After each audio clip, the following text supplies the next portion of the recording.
नमस्कार दोस्तों, मैं विभोर मोतला स्वागत करता हूं आपका अपनी यूट्यूब क्लासेस में। आज हम संविधान का एक महत्वपूर्ण भाग पढ़ने जा रहे हैं जो है संसदीय समितियां। तो शुरू करते हैं, देखते हैं कौन कौन सी संसदीय समितियां हैं और उसके क्या क्या कार्य हैं। तो भारतीय संविधान में भारत सरकार के उत्तरदायित्व को सुनिश्चित करने और संसदीय प्रथा को मजबूत करने के लिए कुछ समितियों का निर्माण किया गया। ठीक है, सबसे पहले 1919 के अधिनियम में संसदीय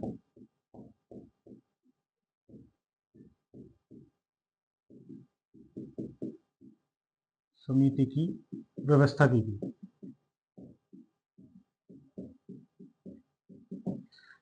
1919 में जो अधिनियम आया, मॉन्टेस्क्यू चेम्सफोर्ड सुधार के नाम से जिसे जाना जाता है, उसके द्वारा भारतीय संसदीय प्रणाली में संसदीय समिति की व्यवस्था की गई, जिसे 1921 में भारत में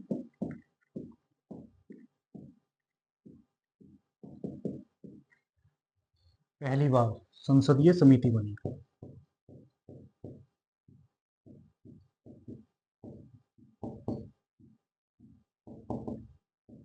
कब बनी?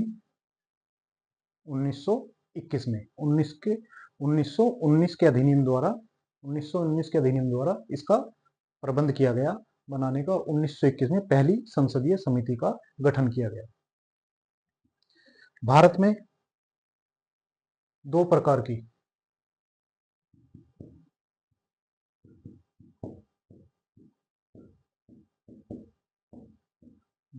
की संसदीय समितियां हैं। दो प्रकार की संसदीय समितियों की व्यवस्था है। एक स्थायी समिति और दूसरी अस्थायी या तदर्थ समिति। स्थायी क्या है? वे समितियां जो हर साल बनाई जाती हैं, ठीक है, जो मतलब लगातार बनती रहती हैं। और अस्थायी समितियां क्या है? वे समितियां जो किसी विशेष जांच के लिए, कोई विशेष कार्य है तभी बनाई जाती हैं, तो उनको बोलते हैं अस्थायी या तदर्थ समितियां। ये जैसे अगर इनके प्रकार देखें तो पहले वित्त संबंधी समिति,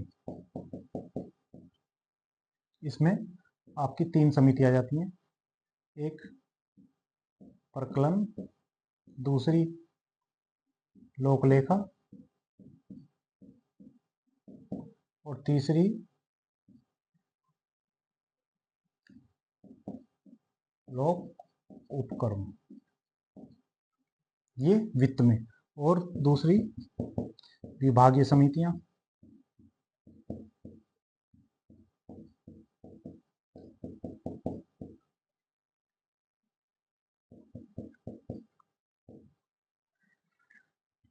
अनुसूचित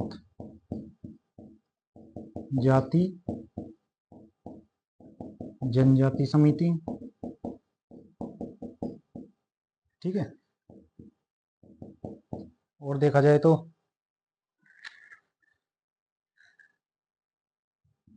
कार्य मंत्रणा समिति, विशेषाधिकार समिति,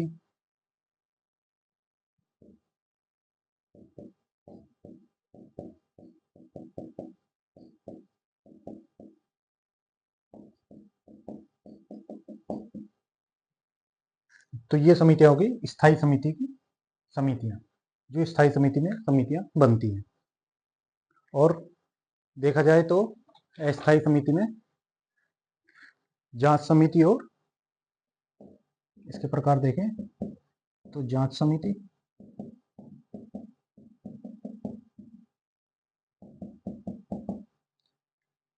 जो किसी विशेष जांच के लिए बनाई जाती है, तो जांच समिति और संयुक्त संसदीय समिति।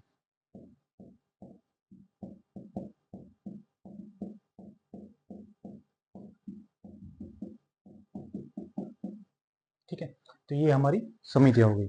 अब एक एक करके देखते हैं सारी समितियों को। तो हमने देखा सबसे पहले इसका प्रबंध किया गया 1919 के अधिनियम द्वारा।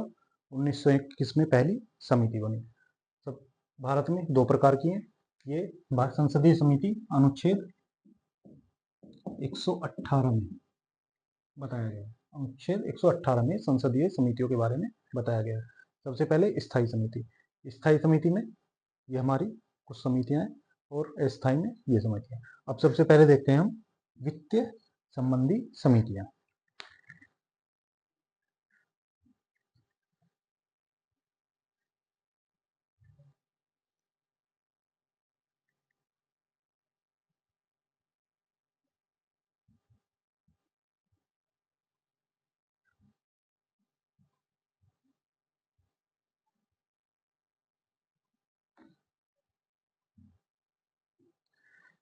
वित्त संबंधी समिति में सबसे पहले देखेंगे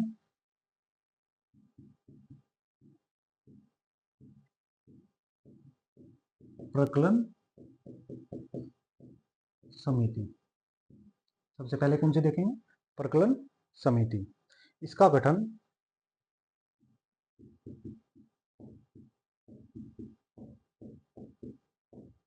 1950 में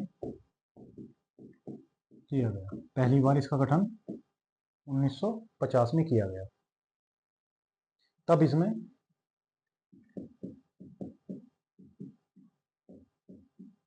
25 सदस्य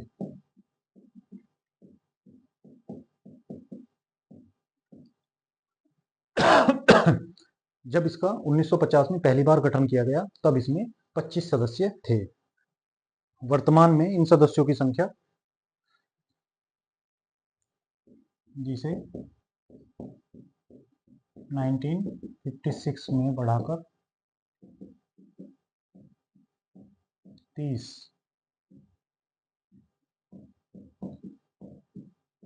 कर दिया गया। ठीक है, पहले कितने थे? 25 थे, लेकिन 1956 में इसको 30 कर दिया गया। जिसमें से ये जो 30 सदस्य हैं, कितने? 30, सभी सदस्य लोकसभा से होते हैं। ठीक है, इसमें यानी इसमें राज्य सभा का कोई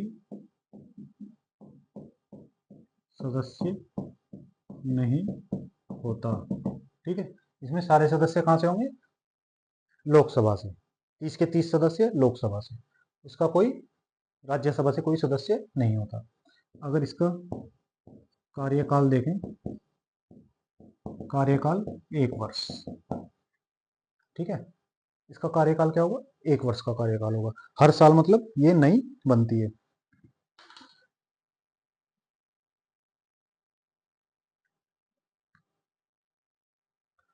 अगर इसके कार्य देखें, इसका कार्य है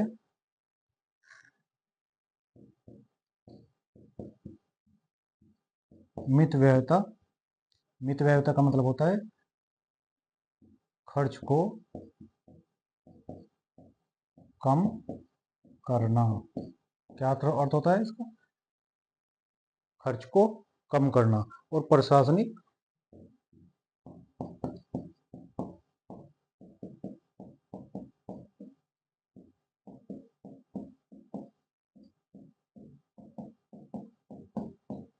क्या कार्य होगा इसका? मितव्ययता, यानी ये खर्च को कम करता है। जैसे ये क्या करेगी? ये बजट पे, ये बजट का क्या करती है? प्राकलन, यानी अनुमान लगाती है। ठीक है, बजट का अनुमान लगाती है। और अपनी रिपोर्ट पेश करती है।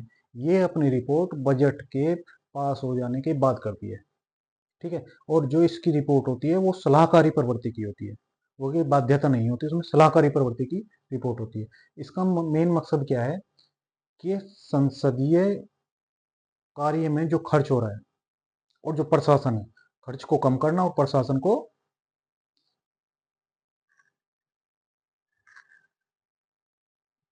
सुधार करना, प्रशासनिक सुधार करना, इसका मेन कार्य हो गया, ठीक। इसको लोक लेखा समिति की जुड़वा बहन कहते हैं। इस समिति को लोक लेखा समिति की जुड़वा बहन कहते हैं, ठीक है, क्योंकि दोनों ही प्रशासनिक सुधार के कार्य करती हैं। अब देखते हैं अगली समिति।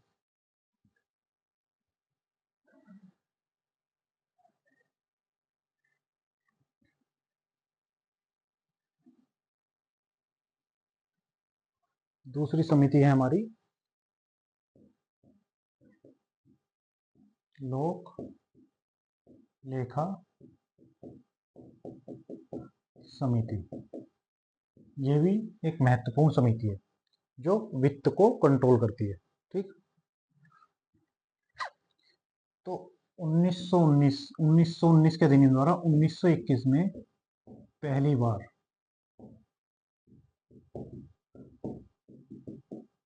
इसका गठन किया गया, ठीक है।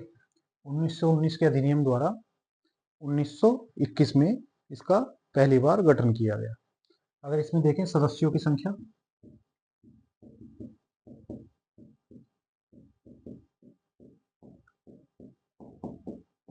इसमें सदस्यों की संख्या 22 होती है, जिसमें से लोकसभा और राज्यसभा दोनों से लोग होते हैं, राज्यसभा से भी और लोकसभा से भी। राज्यसभा से 15 सदस्य और लोकसभा से 7 सदस्य, तो कुल 22 सदस्य, 15 लोकसभा से, 7 राज्यसभा से होते हैं। इसका अध्यक्ष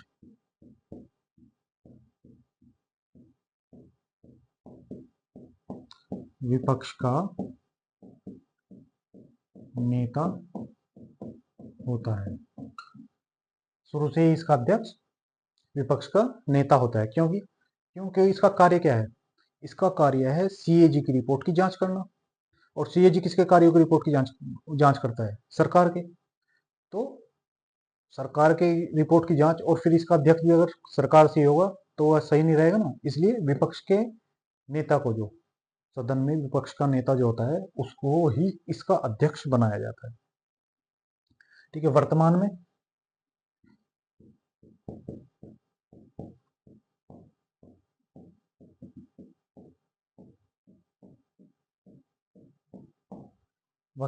में हमारे लीडर ऑफ ऑपोजिशन तो राहुल गांधी जी हैं, लेकिन राहुल गांधी जी ने तो जिम्मेदारी ली नहीं इसकी, तो केसी वेणुगोपाल को, केसी वेणुगोपाल को इसका अध्यक्ष बनाया गया। बनना तो चाहिए था राहुल गांधी जी को, लेकिन राहुल गांधी जी ने जिम्मेदारी लेने से मना कर दिया, तो वेणुगोपाल जी को अध्यक्ष बनाया गया। इनका कार्यकाल देखें,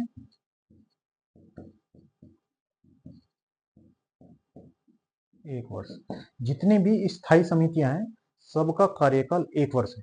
जितनी भी स्थायी समितियां हैं सबका कार्यकाल कितना होगा, एक वर्ष होगा, ठीक है। अब ये इसका कार्य देखें, ऊपर ही लिख देता हूं।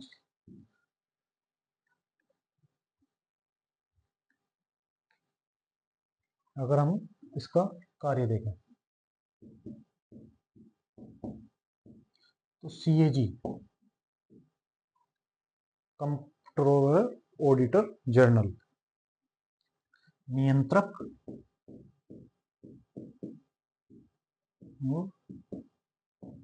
महालेखा परीक्षक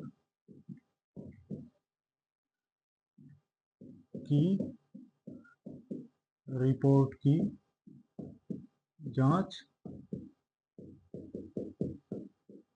करती है। जो हमारी लोक लेखा समिति वो क्या करेगी, जो सीएजी अपनी रिपोर्ट देगा उसकी जांच करेगी। सीएजी अपनी रिपोर्ट किसको देता है, ये अपनी रिपोर्ट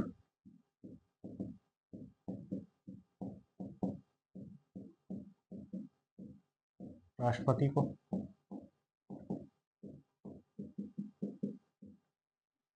सीएजी अपनी रिपोर्ट राष्ट्रपति को देगा और राष्ट्रपति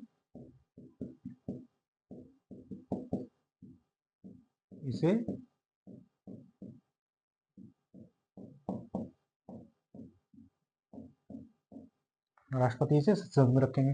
संसद में फिर जाएगी ये लोक लेखा समिति के पास, लोक लेखा समिति इसकी जांच करेगी। तो ये इसका कार्य हो गया। और इसलिए सीएजी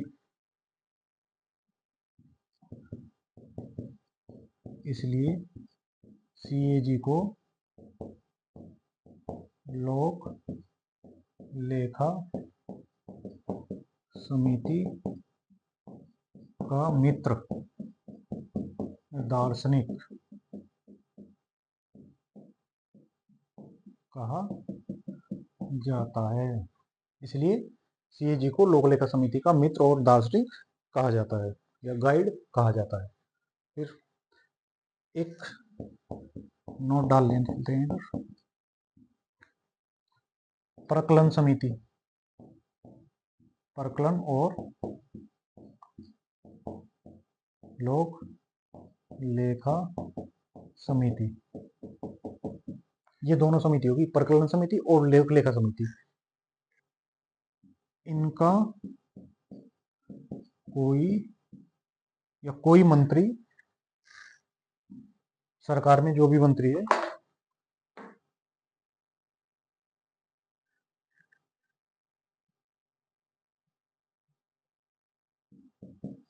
का सदस्य कोई मंत्री नहीं हो सकता। समझे, मतलब जो इनके सदस्य होंगे वो कोई मंत्री नहीं बन सकता। ये हो गई हमारी दोनों लोक लेखा और प्रकलन समितियां। अब एक अगली समिति देखते हैं, लोक उपक्रम समिति।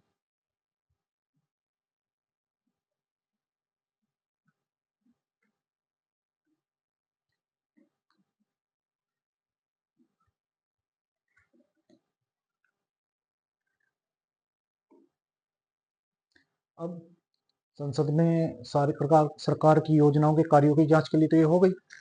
अभी क्या है, भारत सरकार ने 1963 में 1963 में भारत की महारत्न कंपनियां और नवरत्न कंपनियां के कार्यों की जांच के लिए एक समिति का गठन किया। उस समिति ने 1964 में अपनी रिपोर्ट दी, जिसके आधार पर 1964 में लोक उपक्रम समिति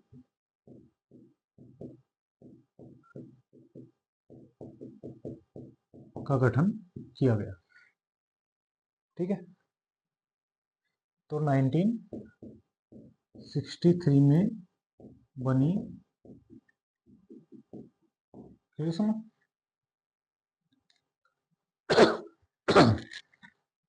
कृष्ण मेनन समिति की सिफारिश पर 1964 में इसका गठन किया गया। ठीक है, 1964 में इसका गठन किया गया। इस पे, कृष्ण मेनन समिति की सिफारिश पे, जो कब बनी थी, 1963 में। अगर इसके सदस्यों की संख्या देखें,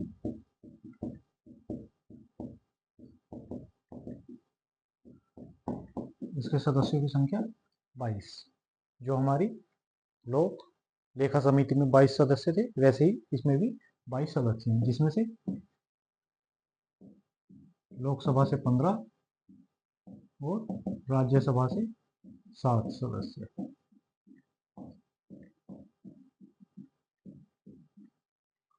कार्यकाल, सभी का कार्यकाल 1 वर्ष। अगर कार्य देखें तो भारतीय सरकार के उपक्रम,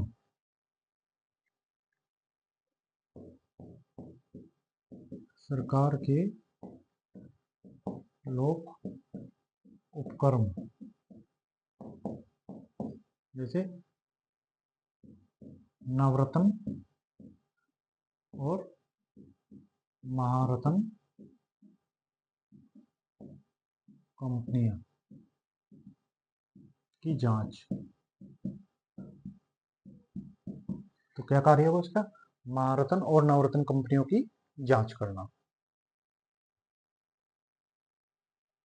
अगर इसके अध्यक्ष देखे जाएं तो वर्तमान अध्यक्ष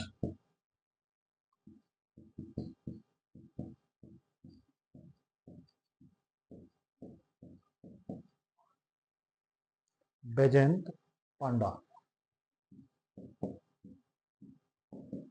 बैजयंत पांडा इसके वर्तमान अध्यक्ष। ठीक है, तो ये हमारी तीनों समितियां हो गई। अब कुछ अन्य समितियां हैं, जैसे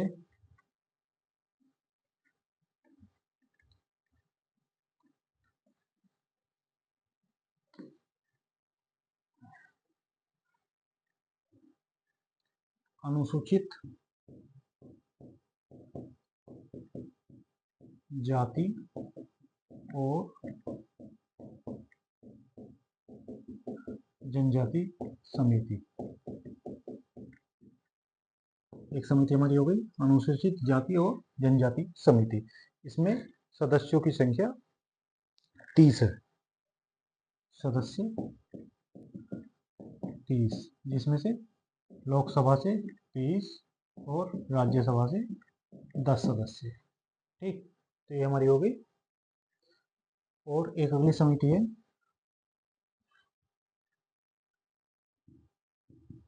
कार्य मंत्रणा समिति, जिसका कार्य है संसदीय नियम कानून बनाना। संसद में जो व्यवस्था चल रही है उसके नियम कायदे कानून बनाना और उनका प्रबंधन करना, समय की बचत करना, ये सब किसका कार्य है? कार्य मंत्रणा समिति का। तो ये क्या है? यह दोनों सदनों लोकसभा एंड राज्यसभा में अलग अलग होती है। ये राज्यसभा की अपनी अलग होगी और लोकसभा की अपनी अलग होगी, क्योंकि भाई इसका कार्य संचालन करना है तो यहीं के लोग करेंगे। अब राज्यसभा के लोग आगे थोड़ी ना इसमें करेंगे कार्य संचालन, और जो राज्यसभा का संचालन है वो राज्यसभा के लोग करेंगे। तो इसके लिए दोनों की अलग अलग समितियां होती हैं। लोकसभा में इसमें 15 सदस्य होते हैं और राज्यसभा में इसमें 11 सदस्य होते हैं। ठीक है, लोकसभा में 15 सदस्य और राज्यसभा में 11 सदस्य। अब देखते हैं एक समिति, विभागीय समिति। जैसा हमने बजट में पढ़ा था, जब हमने वार्षिक वित्तीय विवरण पढ़ा था तो हमने बताया था कि हमारे वर्तमान में 24 संसदीय समितियां हैं जो क्या है, बजट में अपने अपने विभाग की जांच करती हैं। तो अगली होगी विभागीय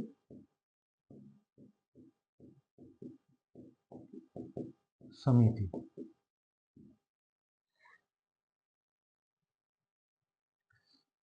इसका गठन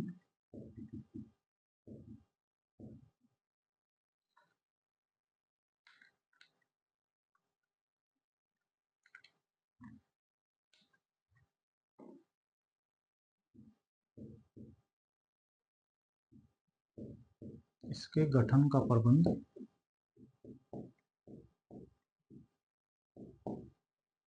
1992 में किया गया।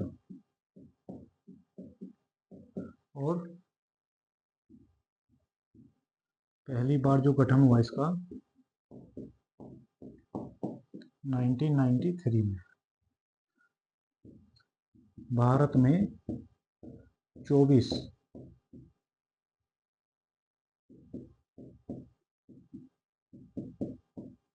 विभागीय समितियां हैं।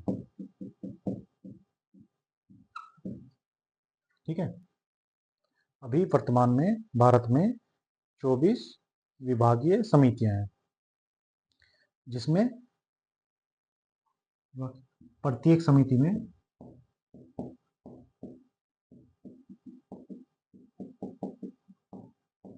31 सदस्य,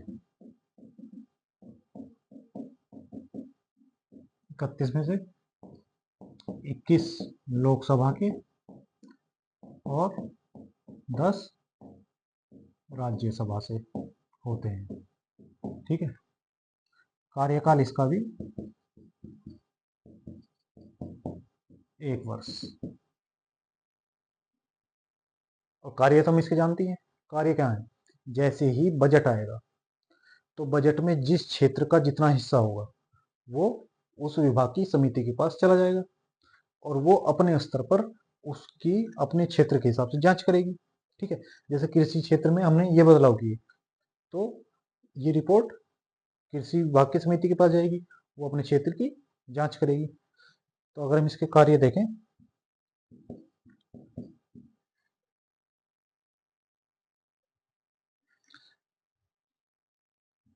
बजट के प्रारूपों की जांच करना, ये इसका सबसे महत्वपूर्ण कार्य है। कौन सा? बजट के प्रारूपों की जांच करना।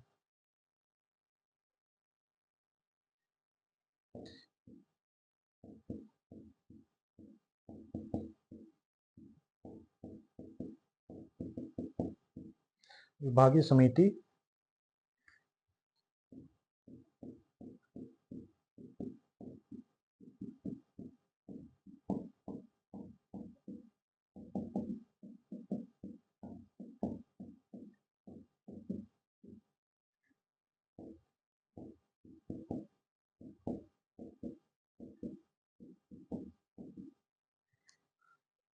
खर्च की जांच करती है। तो ये होगी हमारी विभागीय समिति। एक महत्वपूर्ण समिति और बची है, और इसके सदस्यों को, जिसके सदस्य हैं, इसके सदस्यों को अध्यक्ष मनोनीत करता है। इस समिति में कौन कौन सदस्य रहेगा वो उसका कौन मनोनीत करेगा? उनको अध्यक्ष उनको मनोनीत करेगा। ठीक है, ये हो गई हमारी विभागीय समितियां। अब एक महत्वपूर्ण समिति और बची है, उसको देख लेते हैं।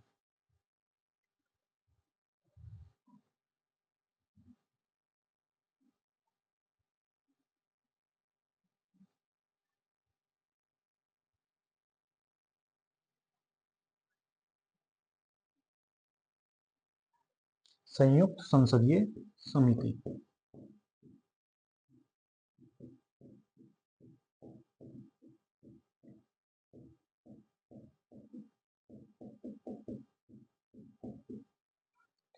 यह है एक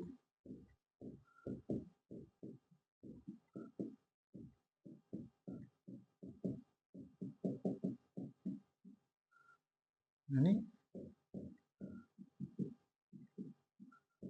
स्थायी अस्थायी समिति है। ठीक है, जब अस्थायी का क्या मतलब हुआ कि तब जरूरत होगी तब इसको बना देंगे। और अगर देखा जाए इसके सदस्यों की संख्या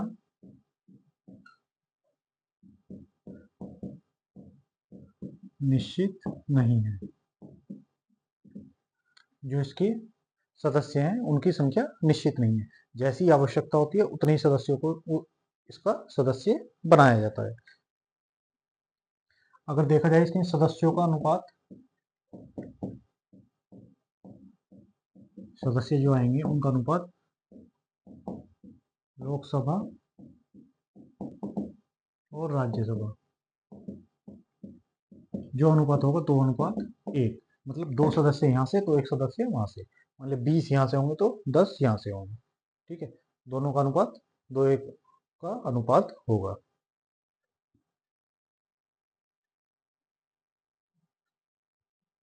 और जो इसका संसद समिति को बनाएंगे,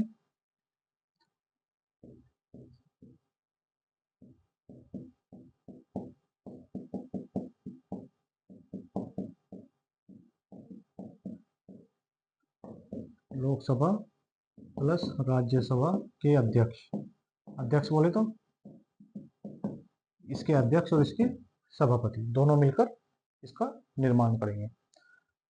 अगर देखा जाए तो आज तक 5 बार इसका निर्माण हुआ है। आज तक 5 बार इसका निर्माण हुआ है। सबसे पहले 1987 में, 1987 में, किसके लिए?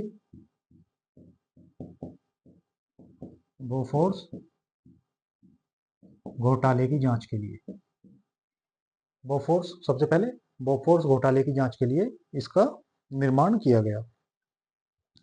दूसरा, इसके 5 साल बाद 1992 में शेयर घोटाला,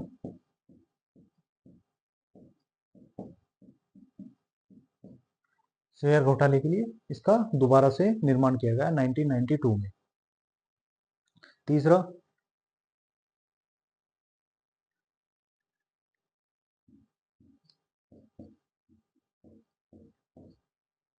प्रतिभूति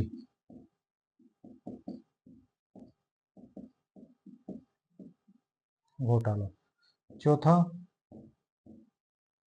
2002 कोल्ड ड्रिंक्स घोटाला।